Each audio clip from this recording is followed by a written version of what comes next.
Welcome to the Insights to Communicate podcast with Adam Probalski, where market and opinion research come together with public affairs and PR.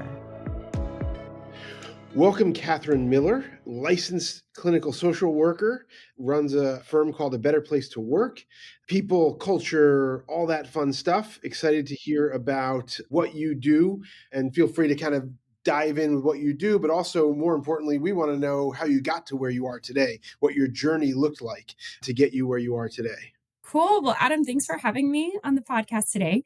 It's nice to see you again. So, yes, I'm Kathryn Cronin Miller, she, her pronouns. I am the founder and principal consultant at A Better Place to Work. A Better Place to Work is a social sector people and culture consulting firm.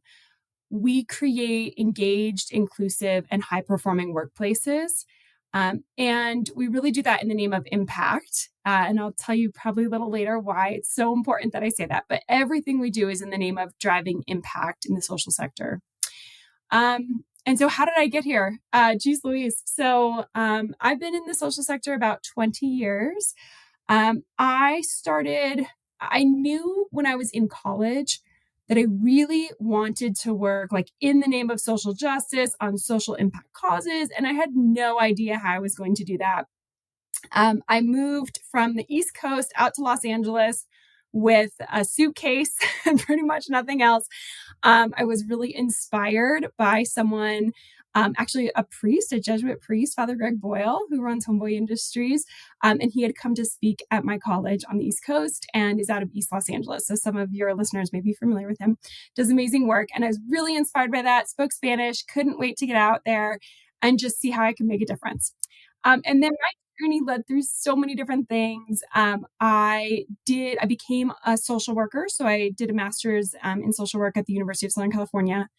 I've worked with a variety of, I would say, women and children in trauma-related situations. Those were my general population. So victims of state-sponsored torture, children whose parents were incarcerated, women who'd experienced trafficking, abuse, neglect, all these different things. So I knew at a certain point that I wanted to have greater impact. My personality is such that, I'd be in a room with one other person doing a counseling session, a case management session, and feeling like as soon as they left my office, the world was the way it was. And there was only so much I could do to create change. And I was looking for a way to broaden my impact. And so I went into a PhD program. I did 3 years of a PhD program, 2.5. I always say, don't recommend that to anyone. If you're going to quit in year one, but that was not my circumstance. And it was a really good choice for me to leave when I did, even though it was a little late. But I immediately then went into social sector administration. So I worked in community-based nonprofits, running programs, designing programs, evaluating programs. And I had the knowledge from my doctoral courses to really up the ante when it came to, research and evaluation. And then how I got from there to where I am today is sort of this third trajectory, right? Where I became very interested in social sector management and leadership. And for any of your listeners who've been in nonprofits in particular, really, this happens in every industry, but I think we're so much more ripe for it in the nonprofit sector because of some unique circumstances, a confluence of factors, if you will. But the same management problems existed everywhere. And it would amount to lots of conflict on teams, interpersonal conflict, problems with accountability, the need for additional training, the need for facilitation of retreats and meetings to bring people together and create relationship. Right. And then really like fault lines. So you would see fault lines between like the staff and then the senior leaders, right? These kind of ideas that it's an us versus them mentality. And you would routinely hear staff saying, I don't feel heard. I don't feel respected. And particularly now we have this really large generational divide. So we have a lot of Gen X and baby boomers running the orgs, and we have a lot more millennials and Gen Z in entry-level and mid-level management positions. And so the expectations that these groups have of communication, of their leadership, of their staff are very different. And that was leading to conflict in the workplace. I love that you said that, because you hear very passionate language from boomer generation and from people who are a little bit older, saying there's no work ethic Right. among Gen Z, or they don't pick up the phone, these stereotypical things that we say, that Gen Zers are not a protected class. So it's free game to say stereotypical things about any of these younger groups. Mm-hmm. And they do. People say it all the time. And Yeah. I definitely have thoughts like that sometimes. So talk a little bit about that. Like, how have you helped someone bridge that divide when the leadership thinks there's no work ethic or they don't communicate the way we need them to communicate? How do you address that? Yeah. So, we do a variety of things in my company. We do everything from mediation services to really mediate a specific interpersonal conflict to full scope consulting projects, right? So typically what we do in an engagement, let's say a company is calling me, usually because like the wheels are really coming off the bus. We've kind of reached a new point of no return where there's some significant concerns. There might be threats of a lawsuit. There might be threats to unionize. Maybe we already are going through that process. And so we really need some significant support. I start with, and I think this is why you asked me to come on, right? I start with evaluation. So a good, full, holistic needs assessment. And oftentimes leaders, if a leader is questioning, why do we need to do this full needs assessment? For me, it's like, well, we might think we understand the problem. You might think you understand the problem. I call, this is an interesting story. I call it the perspective box. So there's an idea that there's a box. I promise this is going somewhere, Adam. Yeah. There's a box. I want you to envision a box. And there is an actual box. When I worked with youth, I had them do this exercise. I've had my children, my own kids do this, right? So there's an actual box. You divide these students up into teams and you have them decorate sides of the box and you give them separate materials. So at the end of the day, the box actually looks pretty different on the sides. So imagine I'm holding up a cereal box and you see like the front, and a group of people has decorated that and they've used red glitter and stars and stripes and something else. And then another group of students has decorated the back of the cereal box and they used like decoupage with cool pattern paper and it's all blue and green and whatever. And so then we do this exercise where I'm asking you to look at the box. We're going to demonstrate a conflict. You're going to look at the box, Adam, and you're going to tell me what you see very passionately. And you're like, I see red stripes and stars. And I'm like, Adam, you are so wrong. I am looking at the box and I see green and blue, right? And then I flip it around. And so we it's just this exercise I used to do with children, right? To show that we're all looking at the same thing, but we see something very different from wherever we're standing. Right. And it's the same thing with evaluation. Our leaders think that they understand from there. Like, let's say I'm talking to someone, a Gen X or a baby boomer, right? They think they have a very clear understanding of what's happening. And by doing a full needs assessment, we're going to be able to really find out what the other side of that box looks like, right? So I start with the needs assessment. I always give people a full status report. So needs assessment for me, I collect a ton of artifacts, right? So I'm looking at all of give me your annual report. Give me every policy and procedure manual you've got. I want to see what happens for performance reviews. I want to see everything, right? Then we do focus groups, interviews, and surveys. For surveys, we may do client surveys. We may just do employee surveys. We may put out different versions of surveys for different levels of the company. Yeah. And then we take all this data and analyze it. I'll spit out a status report and then go to work designing an action plan to really look at employee engagement very holistically. And I should say, like, because of my training as a social worker, really everything I do is from the lens of relationship-based, trauma-informed, anti-oppressive work. And those values infiltrate everything I do.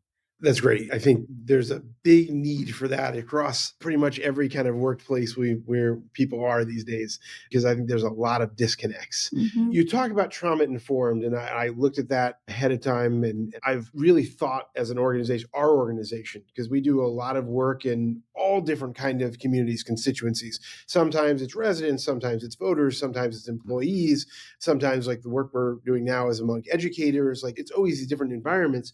But I feel like there is, and maybe it's kind of like an overused word, but there's a lot of trauma in this world. We all experience trauma at some level. And I think there's a need to have a greater sensitivity sometimes. Look, if you're selling, a soda, you probably don't have to be so trauma informed. Mm-hmm. But if you're dealing with people in any capacity in a one-to-one manner, whether it's retail or consulting or professional services or in government or nonprofit, there's probably some advantage to that. But I'm not sure that I totally understand how someone like you, who has all the training in the world on how to work with people who've experienced trauma, how do you convey to me, the person who's working with some different constituency who doesn't have any of that training, how do you convey to me to be a better person when it comes to interacting with people in a trauma-informed way? Yeah. Well, I mean, we have a course. We Oh, have a trauma informed leadership course, so you could take it, right? okay. It's 10 weeks. It's really thorough.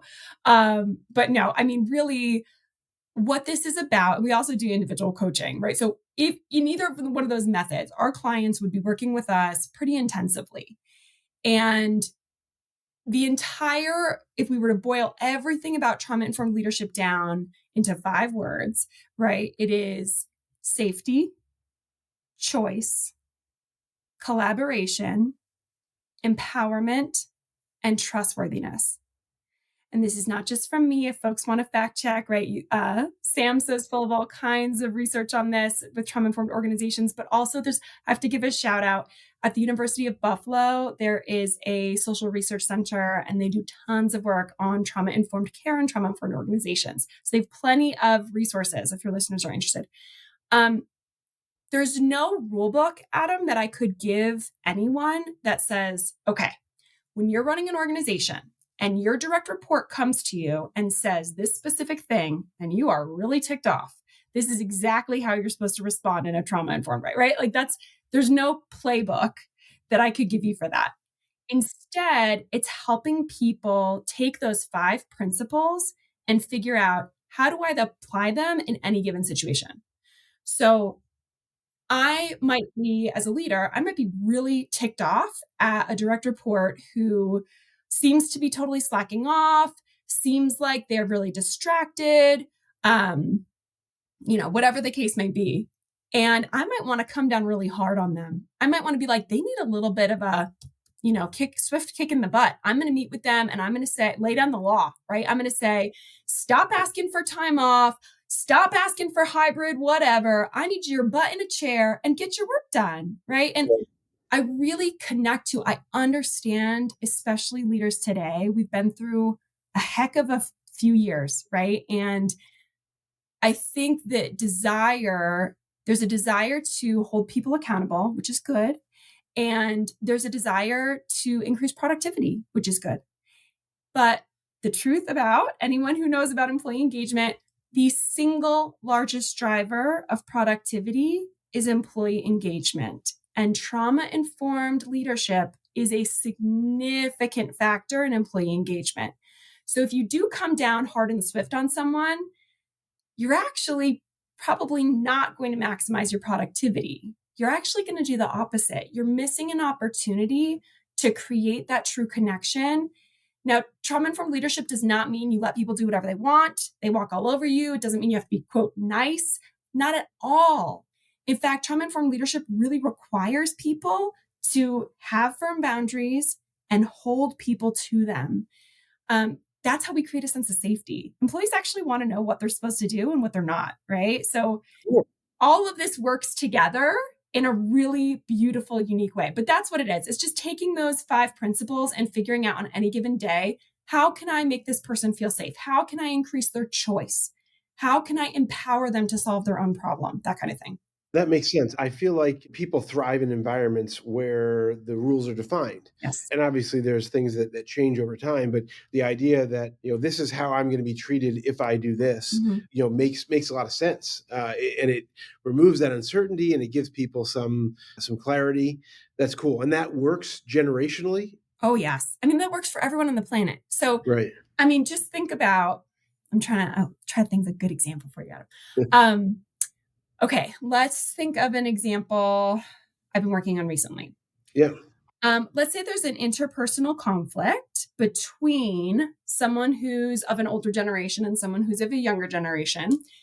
Typically, the kinds of things I hear are the younger person is going to say, I don't feel valued. I don't feel heard. I don't feel respected. I don't feel safe. I hear a whole lot of those things, right? We're very aware of our identities. We're very aware of the need for self-care, like with our younger generations.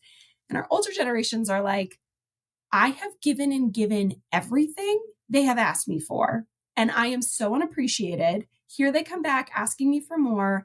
I have had enough. I just need you to stop and get your job done. That's all I need you to do, right?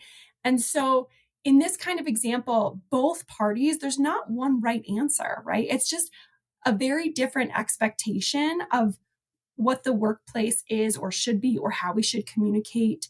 And using the trauma-informed care lens would coach that leader. It's all about how do you want the message to be heard? So what I say to leaders all the time is, if you're upset at this person, go talk to yourself in the shower, talk to yourself in the car, walk your dog, get it out, journal, talk to your partner, right? Do whatever you have to do to get that out, that emotional content. When you come back to the table, I want you to activate your prefrontal cortex. I want you to stop thinking with your emotional center. So I'm going to give you these tools, these 5 principles. And I want you to think about, okay, if what I care about is actually getting this person to increase their performance, then I need them to hear this feedback. And if I want them to hear this feedback, I actually have to use these principles to make them as comfortable as possible while still setting the expectation and the boundary. So let's say I'm going to set up a meeting. I'm going to think about, how can I make this person feel safe? Where are they most comfortable? I'm going to give them some choice. I mean, the choice might be as simple as, do you want the door open? Do you want it closed? Or, do you want to do a virtual meeting or do you want to meet in person? Right? Empowerment. Easy way to think about that is, let's give them the information up front that they need to feel empowered to ask questions or do their homework before they come. What do I need to share so they can feel ready for the meeting? Because you want them to show up the best they can, right? At least that's my version of leadership. I fall under that umbrella of servant leadership. I want to unlock other people's potential. I want to help them be the best they can. So that's what it's all about. It's like the minutia of these interactions. It doesn't change your message. Your message is still, I need X. This is the expectation, and I'm going to hold you to it, right? It's about the context. That makes a lot of sense to me. I've had situations where that could have really helped, like giving the staff member you want to talk to the context of the meeting, giving them a choice of when to meet, giving them the foundational understanding so they're coming into something that they don't feel ambushed, and maybe even also putting some structure on the outside of it. I don't know which category would put it into, maybe safety of like, your job is secure, right? Kind of giving some structure to this. This is a conversation about criticism or trying to fix a problem, but it's an isolated problem. It's not some sort of global problem with your performance. Yeah. Giving that structure to that conversation. Sure. I mean, if they are at risk of losing their job, I think it's okay to tell them that. Not only okay, I would say imperative, right? So, absolutely. The last 2, so I think we just talked about choice in this last example, choice, empowerment, safety, collaboration. So that's as simple as like, here's the expectation. This is what I need to see. How can I support you in getting there? Or how can we work together? Thinking about like, how can I be on the same team as this person? Because so often when we have frustration at work, we do a little bit of headbutting, like back and forth. And that's when we're really using our emotional center of our brain. If we try to intentionally be on their team, see their perspective, it's almost just an exercise, right? I don't care if you truly believe that as a leader. But I will say it might come out anyway, right? So we'll get to trustworthiness in a second. But really, it's about the exercise of challenging yourself as a leader to see where they're coming from. And it doesn't mean anyone's right or wrong, and you're still going to hold the line. That is your job as the leader, right? And that person's actually depending on you to set that boundary. But then, like, how can we figure this out together? How can I support you? And then with trustworthiness, the other big thing I see is that we have a little bit of trouble at work being what I call appropriately vulnerable. So I'm not suggesting that anyone, use a direct report or a colleague or a boss as a therapist. Absolutely not. Right. But appropriately vulnerable means this.